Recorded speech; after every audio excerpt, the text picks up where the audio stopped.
As you know, हमारे science में recently जो सबसे ज़्यादा इमर्जिंग थ्योरी है वो है स्ट्रिंग थ्योरी। स्ट्रिंग थ्योरी की मैथमेटिक्स हमको फंडामेंटली इस यूनिवर्स के मैकेनिज्म को समझने में मदद करती है। ये हमको ये समझाती है कि कैसे फंडामेंटल वाइब्रेशन यूनिवर्स की हर एक चीज़ को डिफाइन करते हैं। और स्ट्रिंग थ्योरी की सबसे इंपॉर्टेंट बात ये है कि ये हमको एक्स्ट्रा डायमेंशंस के बारे में भी बताती है। लाइक स्ट्रिंग थ्योरी के अनुसार हमारे यूनिवर्स में 11 डायमेंशन होनी चाहिए, जिसमें से हर एक डायमेंशन की अपनी खुद की एक यूनिक प्रॉपर्टी होगी। अब थर्ड डायमेंशन को ही देख लीजिए। थर्ड डायमेंशन में हम बोलते हैं कि हाइट सेकंड डायमेंशन के साथ इंडिपेंडेंटली एग्जिस्ट करती है, लेकिन ये स्टेटमेंट सही नहीं है, क्योंकि आप ये डिसाइड कर ही नहीं सकते कि हाइट में, लेंथ में और विड्थ में क्या डिफरेंस होता है। बट ये सिचुएशन टाइम के साथ नहीं होती। टाइम किसी भी गिवन पॉइंट पे मैटर की सारी प्रॉपर्टीज़ को डिफाइन करता है। किसी भी पार्टिकल के 3 डायमेंशन के साथ उसकी पोजीशन को इस यूनिवर्स में प्लॉट करने के लिए टाइम एक काफ़ी क्रूशियल एलिमेंट है। इसी के कारण टाइम को भी एक डायमेंशन माना जाता है, जिसको हम कहते हैं द डायमेंशन ऑफ टाइम।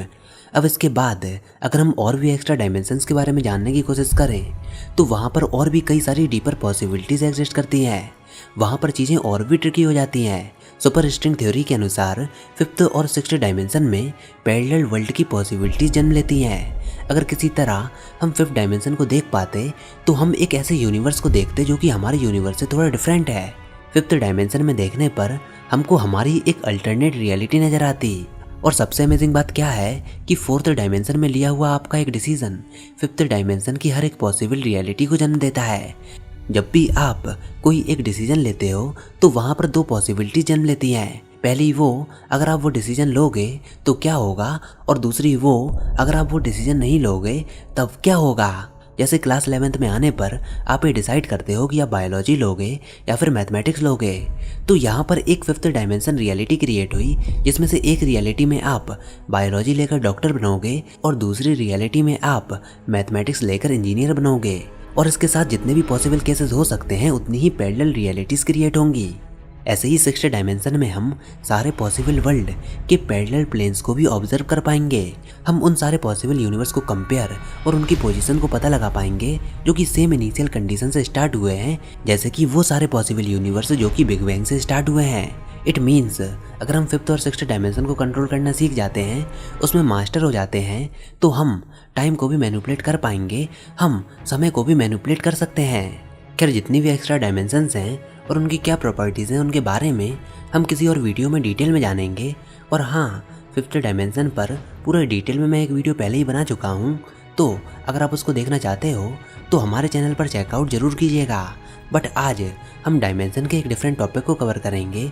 आज हम ये जानेंगे कि आखिर गॉड जिन्होंने इस पूरे यूनिवर्स का क्रिएशन किया, जो कि इस पूरे यूनिवर्स में बैलेंस प्रोवाइड करा रहे हैं, आखिर गॉड किस डायमेंशन में रहते हैं, और आखिर क्या डायमेंशन सचमुच में होती हैं या फिर ये हमारी एक्स्ट्रा ऑर्डिनरी कॉन्शियस थिंकिंग का नतीजा है।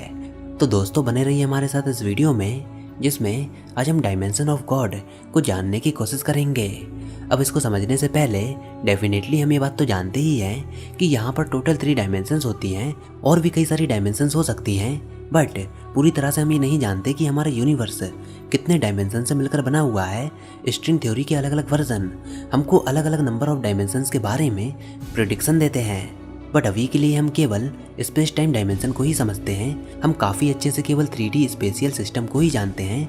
हो सकता है कि और भी कई सारे स्पेशियल कोऑर्डिनेट यूनिवर्स की बिगनिंग के टाइम पर रहे होंगे, या फिर हो सकता है कि अभी भी वो माइक्रो स्केल पर मौजूद होंगे। इन सब चीज़ों को हम एक एनालॉजी से समझने की कोशिश करेंगे, जिसको हम कहते हैं रबर बैंड एनालॉजी। चलिए, आप एक रबर बैंड को इमेजिन कीजिए जिसकी सरकमफेरेंस आप मान लीजिए 10 सेंटीमीटर, जो कि इसकी लेंथ होगी। इसकी थिकनेस को आप मान लीजिए 0.5 सेंटीमीटर, जो कि इसकी विड्थ होगी, और इसकी डेप्थ को आप मान लीजिए 2 सेंटीमीटर। आई थिंक आप इस रबर बैंड को इमेजिन कर पा रहे होंगे। अब मान लीजिए इस रबर बैंड में एक टाइनी ऑर्गेनिज्म रहता है, एक लिविंग ऑर्गेनिज्म रहता है, और रबर बैंड ही उसका पूरा यूनिवर्स है। वो ऑर्गेनिज्म क्या देखता है कि रबर बैंड, जिसको वो अपना पूरा यूनिवर्स समझता है, उसमें 3 स्पेशियल डायरेक्शंस हैं जिसमें वो मूव कर सकता है, लेंथ, ब्रेथ और डेप्थ। आई थिंक ये काफ़ी सिंपल केस है जिसको आप समझ पा रहे होंगे। अब हम क्या करते हैं कि रबर बैंड को स्ट्रेच करते हैं, उसको खींचते हैं। खींचने के बाद रबर बैंड की विड्थ चेंज होती है, जितना ज़्यादा आप रबर बैंड को खींचोगे उतनी ही ज़्यादा विड्थ डिक्रीज होती जाएगी। क्योंकि अगर हम रबर बैंड को खींचते हैं तो भले ही उसकी लेंथ बढ़ती है लेकिन विड्थ डिक्रीज होती है, जिससे कि पूरे रबर बैंड का वॉल्यूम कांस्टेंट बना रहे। अब आप इसको हाइपोथेटिकली इमेजिन कीजिए कि हम बैंड को खींचते तो जा रहे हैं, हमने बैंड को इतना खींचा कि उसकी विड्थ की कोई मेजरेबल वैल्यू ही नहीं बची। विड्थ की वैल्यू इतनी डिक्रीज हो गई कि उसकी वैल्यू का कोई अस्तित्व ही नहीं बचा। अब इस केस में हमारा ऑर्गेनिज्म केवल 2 डायमेंशंस को ही फील कर पाएगा, लेंथ और डेप्थ। तो अब सवाल ये है कि आखिर थर्ड डायमेंशन कहाँ पर लॉस्ट हो गई, कहाँ पर गुम हो गई? तो जवाब ये है कि थर्ड डायमेंशन कहीं पर लॉस्ट नहीं हुई, दरअसल उसकी वैल्यू नेग्लिजिबल है, इतनी कम कि उसको ऑब्जर्व नहीं किया जा सकता। जिस समय हम बैंड को स्ट्रेच कर रहे थे हम तो 3D में थे, बट ऑर्गेनिज्म के लिए यूनिवर्स 2D में था। अब ऐसे ही अगर हम और भी ज़्यादा स्ट्रेचिंग करें तो हमारा ऑर्गेनिज्म केवल 1 डायमेंशन के साथ ही रह जाएगा। हेंस उसके लिए दूसरे डायमेंशंस को समझने की एबिलिटी खत्म हो जाएगी। मतलब हमारे वर्ल्ड में नंबर ऑफ डायमेंशंस ऑर्गेनिज्म के वर्ल्ड से ज़्यादा हैं। सिमिलरली आप इस एग्जाम्पल से हमारे यूनिवर्स को भी समझ सकते हो कि हमारे यूनिवर्स की बिगिनिंग में एक्स्ट्रा डायमेंशन थी, लेकिन यूनिवर्स के लगातार विस्तार एक्सपेंशन के कारण यूनिवर्स की एक्स्ट्रा डायमेंशन अब लॉस्ट हो चुकी है। हालांकि वो लॉस्ट नहीं हुई, बल्कि उन डायमेंशन की मेजरेबल वैल्यू काफ़ी कम है, इतनी कम कि उनकी कोई मेजरेबल वैल्यू ही नहीं है। जैसा कि अभी हमने रबर बैंड एग्जाम्पल में देखा था, उनकी वैल्यू कहीं पर लॉस्ट नहीं हुई बल्कि वैल्यू कम हुई है, यानी कि वो केवल माइक्रो स्केल में ही एग्जिस्ट करती है। और इसी कारण स्ट्रिंग थ्योरी की मैथमेटिक्स में हमको एक्स्ट्रा डायमेंशंस का जिक्र देखने को मिलता है। अगर ये सारी बातें सही हुई तो कभी फ्यूचर में ऐसा भी हो सकता है कि यूनिवर्स की और भी डायमेंशन रिड्यूस हो जाएं, लाइक हमारा 3 डायमेंशनल यूनिवर्स 2 डायमेंशनल यूनिवर्स में कन्वर्ट हो जाए। बट एक्स्ट्रा डायमेंशन कहाँ पर मौजूद है? माइक्रो स्केल पर। लेकिन यूनिवर्स के बिगिनिंग के समय वो सारी एक्स्ट्रा डायमेंशन बड़े स्केल पर, माइक्रो स्केल पर एग्जिस्ट करती थी।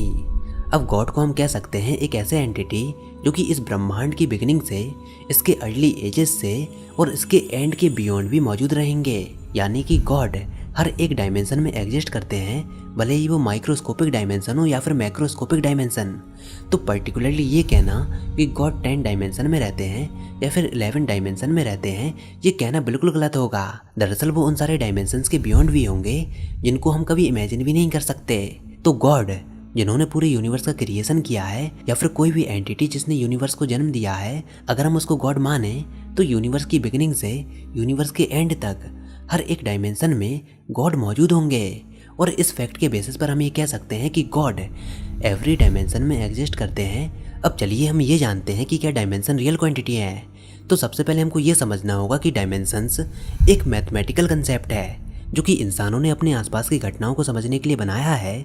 कोई फ़र्क नहीं पड़ता कि कितनी सारी भी डायमेंशन हम अपने माइंड में क्रिएट कर लें, लेकिन वो सब हमारे यूनिवर्स की रियलिटी को नहीं बदल सकते, क्योंकि डायमेंशंस केवल हमारे कॉन्शियसनेस में ही एग्जिस्ट करती हैं। नो मैटर आप डायमेंशन को कितनी तरह से एक्सप्लेन करते हो, लाइक 3 डायमेंशन जिसको न्यूटन ने समझाया था, 4 डायमेंशन जिसको आइंस्टीन ने बताया था, 11 डायमेंशन जिसके बारे में स्ट्रिंग थ्योरी बताती है, या फिर 14 डायमेंशन जो कि ज्योमेट्रिकल यूनिटी को दर्शाती है। लेकिन ये जितनी भी थ्योरीज हैं वो केवल हमारे यूनिवर्स को एक्सप्लेन करना चाहती हैं, हमारे यूनिवर्स की वर्किंग को समझाना चाहती हैं।